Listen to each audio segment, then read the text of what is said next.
Chanukah Sameach.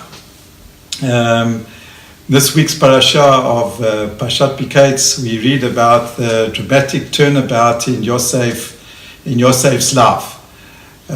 From a lowly slave, he became then the viceroy of Egypt, and all this happened like in an instant. And he interpreted the dreams, and his life was changed forever.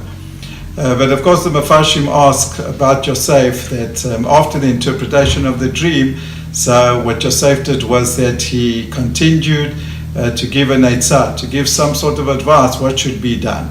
And the Mefarshim asked, isn't this overstepping his mandate? His mandate, he was asked to interpret a dream and not to dish out advice of what to do with that dream. Some people say that what's the problem exactly? It's not a problem. This is part of Yosef's character. This is another expression of his righteousness, of the tzidkut of Yosef, who's always looking for ways in order to help other people. We read in Parshat Vayeshev that when he was in prison, so there were two people, the chief wine steward, and there was also the chief baker, and he gets up in the morning, Yosef gets up in the morning, he notices that they are very upset, and he initiates and he asks them, why do you get up in this morning? Why this morning do you seem to be so worried?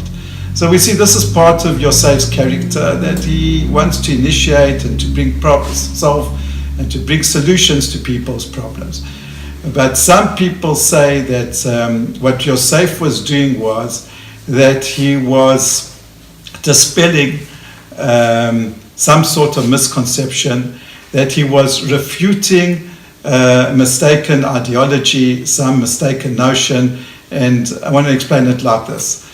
You see, in Egyptian culture and other ancient cultures, in fact, it really continues in a way, in some form or another, even to today, that they believed that when there was some divine communication, that certain events are going to occur in the future. It makes no difference how that divine communication is going to happen. If it's going to happen in the form, if it happened in the form of a dream, or it happened in the form of a prophecy, or it happened in the form of astrological signs, when the divine communicates with man and informs the human being that certain events are going to occur, so it has to be that those events are going to occur. That is an immutable law, and those events are immutable, unchanging. It's impossible to alter them, and the only way to respond to such a communication is fatalistic resignation. That's it.